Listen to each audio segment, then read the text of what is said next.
இந்த படத்தில் காட்டப்பட்டிருக்கிற இந்த டயர் நாசாவால் கண்டுபிடிக்கப்பட்ட டயர்.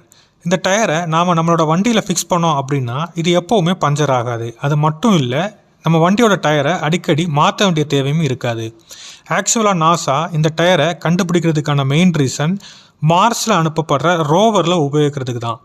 மார்ஸில் அளவுக்கு அதிகமாக கற்களும் பாறைகளும் இருக்கிறதுனால நம்ம நார்மலாக யூஸ் பண்ணுற ரப்பர் டயர்ஸை யூஸ் பண்ணோம் அப்படின்னா அங்கே உள்ள தட்பவெட்ப சூழ்நிலைக்கு ஏற்ற மாறி கல் மாதிரி ஆகி அங்கே உள்ள பாறைகளில் மோதி உடைஞ்சு போகிற சான்ஸ் அதிகமாக இருக்குது. இதை ஈடு செய்கிற விதமாக தான் நாசா இந்த மாதிரி ஒரு டயரை கண்டுபிடிச்சாங்க.